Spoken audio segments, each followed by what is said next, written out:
Hey friends, it's Jessi. Welcome back to the channel and welcome to another Pan Those Eyeshadows update. This is a panning project created by Alexi here on YouTube. I will link her in the description box below. She's no longer active on YouTube as far as I know, but I will still link her down below in case you want to check out her initial project. Essentially, I'm just randomizing eyeshadows from my collection in the hopes of hitting pan on them. So I do set a usage goal for myself. I can use a shade 20 times or hit pan to roll out a shade. If it has been in for 3 months, I can also choose to roll it out at that point.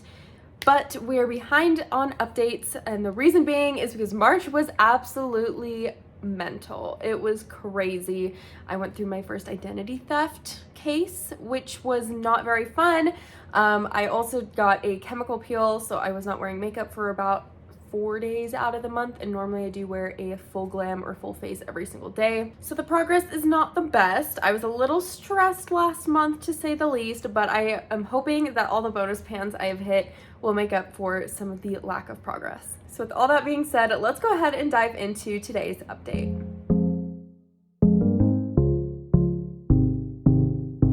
Let's go ahead and start with our 3 bonus pans. Yes, I said 3. We have 3 bonus pans today. The first bonus pan I have comes from my Melt Blueprint palette, and the shade that I managed to hit pan on is Beaming, which is this kind of champagne, a very light gold shimmer. And as you can see, I did concentrate my brush very precisely towards the top of that pan. This palette was actually in my project Level Up last year, which was created by Alexi. I did an intro, but I never filmed any updates. I completed the first level minus the pan, so I had to use each shade once and then hit pan in one shade. And after I used each shade once and started to work on hitting pan, I realized how deep these were and how much I did not want to work on this, and it just kind of threw me off the project. At this point, I'm already doing 3 panning projects here on YouTube. I do want to do the project Level Up though still, so I think I am going to start that over on my Instagram, but I'm just going to do it kind of leisurely, so I will link my makeup Instagram in the description box for you all. I feel like if I'm doing that project over on Instagram, it'll help me not feel so stressed about having to film updates and have exciting content every month,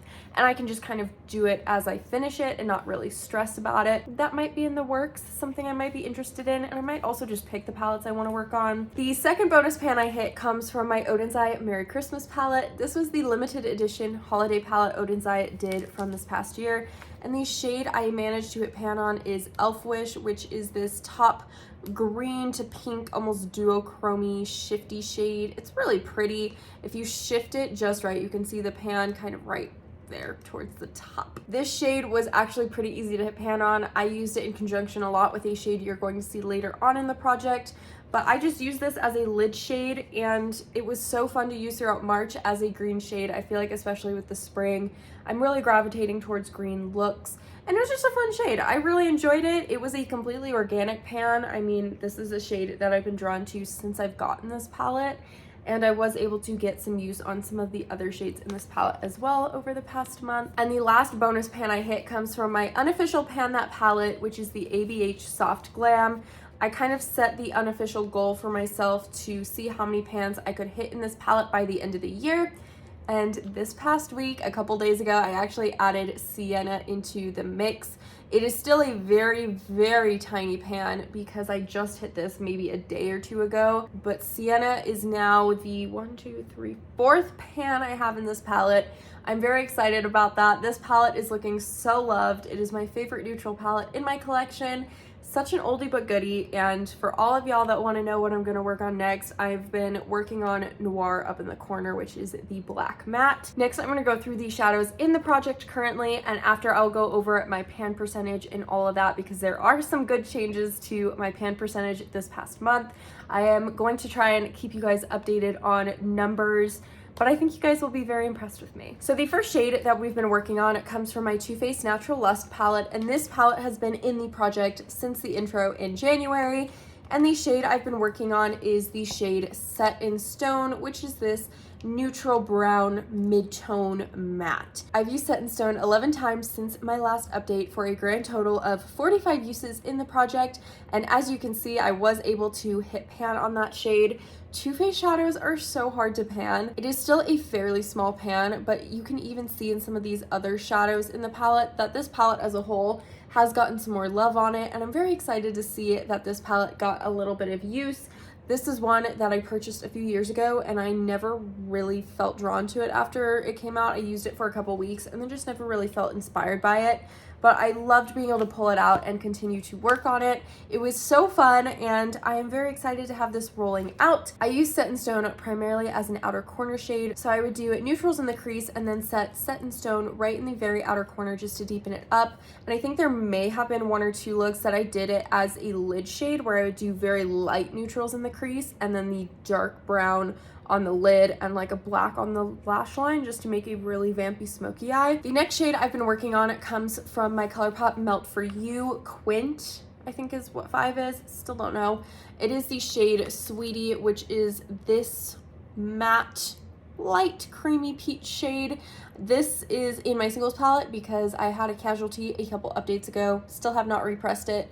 Honestly, y'all know I am the worst when it comes to repressing things. I have so many things I need to repress, but I have used Sweetie 4 times since last update for a grand total of 8 uses in the project. It is starting to look a little more used than it did at the beginning of the year, so you're definitely seeing that there is some use on it. However, I am just not really vibing with this shade, so because it has been in the project for 3 months, I am going to choose to roll it out today. So that is our second rollout. I use Sweetie primarily as a transition shade. I tried using it as a lid setting shade, but I am so fair. You can't really tell because I used foundation that's too dark for my skin today. I am so fair that it just makes my eyes look pink if I use it as a base setting shade, like as a lid setting shade. And I found the only way I could really make significant progress on that shade was by using it as a transition shade. So I would do a white on the lid, use that as a transition, and then go in with like pinks or peaches or warm neutrals. I did find myself pairing it a lot with my Too Faced Italian Spritz palette because I felt like some of these warmer neutrals really just fit the vibe of Sweetie really well. So when I did use this palette, I typically used Sweetie as a transition. The next shade I'm going to talk about comes from my Colourpop and Dallas Mavericks palette, and the shade I've been working on is the shade Run and Gun, which is this matte gray up at the top. I used Run and Gun 3 times since the last update for a grand total of 6 uses in the project. It has also been in since the intro. I'm wearing it today. So today, if anybody likes the band Waterparks, because I love the band Waterparks, their new album came out today, and I wanted to do a look inspired by the song Funeral Grey off their new album. So I ended up going in with the Nomad Verona palette, and I used the grays, the black, and this blue topper shade. And I also used Run and Gun from the Dallas Mavericks palette on the lower lash line and just right in the crease to blend everything together. And that was a fun way to do it. I could see myself doing this type of look again in the future. I've really been feeling dark vampy looks. I think it was a fun shade. I'm actually going to continue to work on this one. This one shocked me because I didn't think I would enjoy working on it as much as I have. But I feel like a gray is such a fun challenge for me, and especially because I'm unofficially working on that black shade out of my Soft Glam, I feel like there's a lot I could do with those 2 shades together. So I am going to keep Run and Gun in the project for now. The next shade, it comes from another Colourpop palette. It is the Colourpop and Powerpuff Girls, just the Powerpuff Girls palette apparently. And the shade I've been working on is Pokey Oaks, which is this kind of like mid-tone red brown. It leans more like a peachy pink.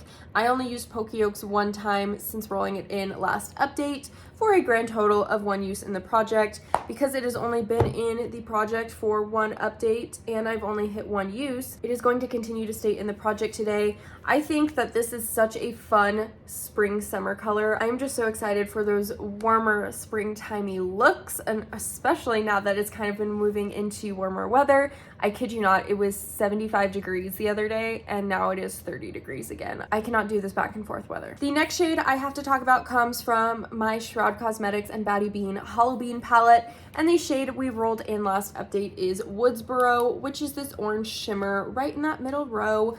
I actually really like this shade. I used Woodsboro 2 times since rolling it in for a grand total of 2 uses.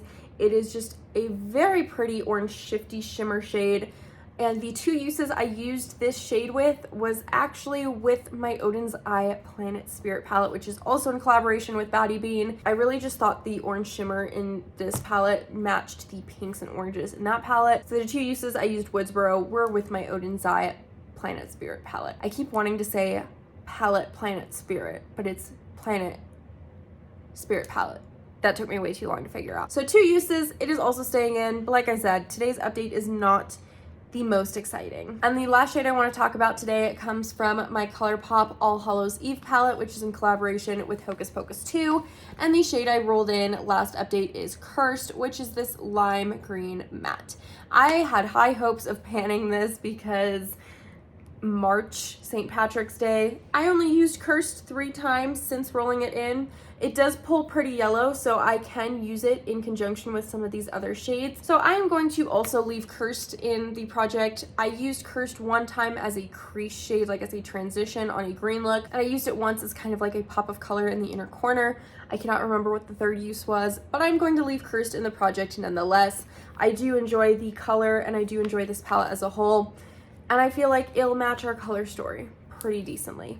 So with that being said, we have 2 openings for new shades today. I know today's update wasn't the most exciting, but let's roll in some shades and then we'll talk pan percentage because it has definitely gone up since the start of the year. I have my Google random number generator and we're just gonna generate 2 shades and then we'll meet back here and talk about what we rolled in. The 2 numbers I rolled in are 2517 and 698. It is going to be a very interesting update. I'm pretty excited about the shades we rolled in. So shade 2517 is actually my newest palette, which comes from Oden's Eye. It is the Oden's Eye and Lauren May Beauty Sea Talk palette. And the shade that we rolled in is Driftwood, which actually is this brown shade right here. And I feel like that could be very similar to Pokey Oaks. Go ahead and swatch it.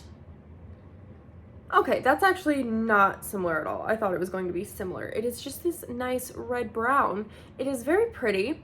So today we are rolling in my Oden's Eye Sea Talk palette. This is a limited edition palette. I believe they just did their final restock of it. So if it is still available, I would highly recommend it. I did get the trio of palettes that came out and I've loved playing with them. I guess we are going to have an excuse to play with it some more. I'm very excited. I don't know if I'll be able to hit pan on it just with how pigmented these are and how deep the shades are, but I feel like I could definitely get 20 uses easily on it. And then the other shade we rolled in comes from my Colourpop and Disney Villans Misunderstood palette, and the shade we rolled in is Diablo, which is this lime green shimmer, which will go great with the shade from my Hocus Pocus palette. I did my swatches so spread out, but this is Diablo. It is just a green metallic shimmer. I feel like Diablo will go really good with Cursed. I also feel like I could maybe do a warm neutral look with Driftwood in the crease as like a deepening up shade, and then this on the lid. I feel like that would be pretty. I'm very excited about our new roll-ins. I'm very excited to see the progress we make. And as promised, let's go ahead and go over some numbers very, very quickly. So in my collection, I currently have 3,137 pans of eyeshadow that have not been emptied. Those are all individual shadows, whether they be single shadows in palettes, whatnot, that have shadow in them. And of those 3,137, we have 44 pans in there. So 44 of those shades have pan in them, which brings my pan percentage to 1.40%. And if you've been following along my project for a while, you know just a couple years ago, my pan percentage was 0.0001% for a while. So I'm very proud of that. I feel like that is a great accomplishment, especially now that I've been focusing more on using up my makeup rather than just trying all the new things all the time. I'm thinking my long-term goal, maybe end of the year goal, will be to have 5% pan percentage. I'm not sure if that's feasible, but we are going to try. Why not? I am feeling a little ambitious this year. And not included in my pan percentage, I have 2 empty shadows. So those are blacked out, so you can't even see them on my spreadsheet, and they are not included in the total number of pans I have in my collection. That is all for today's update, my friends. Thank you guys so much for hanging out with me today. I hope you guys enjoyed. As always, let me know if you're doing this project, what you're working on. I'd love to keep up with everyone else, and I'll see you guys all in the next update. Bye, friends!